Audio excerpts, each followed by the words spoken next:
नमस्कार, तुमचं स्वागत आहे माझ्या यूट्यूब चॅनलमध्ये. आणि आता रक्षाबंधन जवळ आलेली आहे आणि प्रत्येकीचा भाव तर रक्षाबंधनसाठी येतच असतो. मग गोड काय बनवायचा हा प्रश्न असतो बरं का. नेहमीच आपण बर्फी वगैरे बनवतो, पण गुलाबजाम हा बेस्ट ऑप्शन आहे. म्हणजे चपातीबरोबर पण खाता येतं, पुरीबरोबर पण खाता येतं. त्यामुळं आणि सगळ्यांच्या आवडीचा हा पदार्थ आहे गुलाबजाम. लहानापासून मोठ्यापर्यंत सगळ्यांनाच गुलाबजाम आवडतं बरं का. तर मी आता बनवणार आहे हे गुलाबजाम आणि मी चितळ्यांचं प्रीमिक्स वापरून इथं गुलाबजाम बनवणार आहे. खूप सोपी पद्धत आहे ही.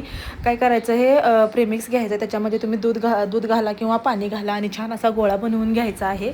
आणि त्यानंतर छोटे छोटे गोळे करायचे आहेत. तुम्ही लांब करू शकता, कोणत्याही साईजमध्ये तुम्ही हे गोळे बनवू शकता आणि छान तळायचे आहेत.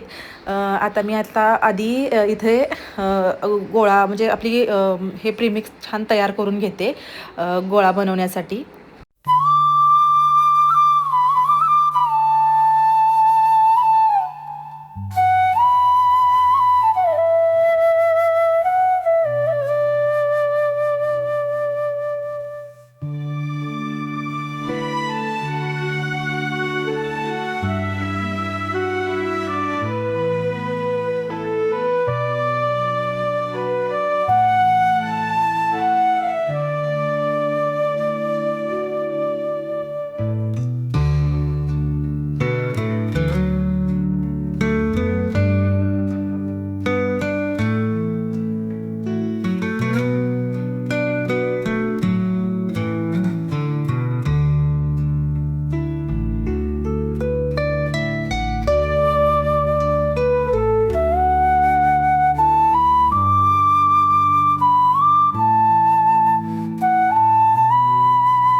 इथे छान असे मी गोळे बनवून घेतलेले आहेत. गॅसवर मी तेल पण ठेवलेलं, ते छान कडलेलं आहे. आता आपण जे बनवलेले गोळे आहेत ना गुलाबजामचे, ते छान तळून घेऊयात.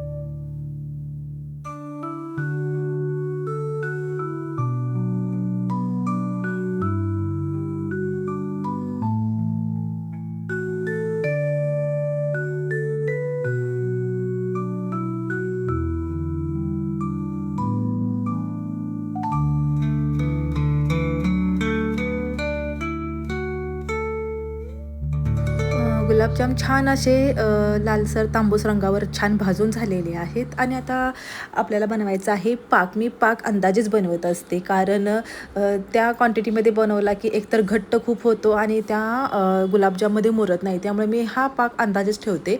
मी 1-1.5 ग्लास पाणी ठेवलेलं आहे आणि साखर पण अंदाजेच टाकलेली आहे. त्याच्यामध्ये वेलदोड्याची पूड टाकलेली आहे, तुम्हाला दिसत असेल मोठं मोठं ते. आणि त्यानंतर आपल्याला तळलेले गुलाबजाम सगळे त्याच्यामध्ये सोडायचे.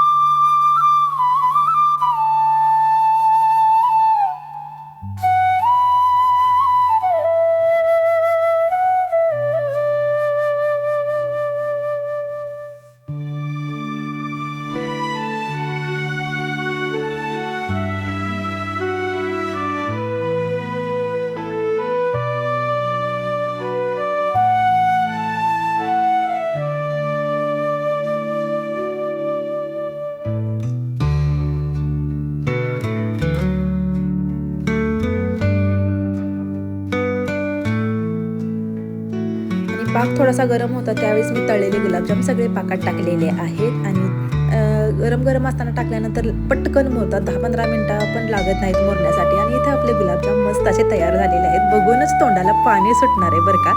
तर चला बाय बाय, गुलाबजाम या खायला.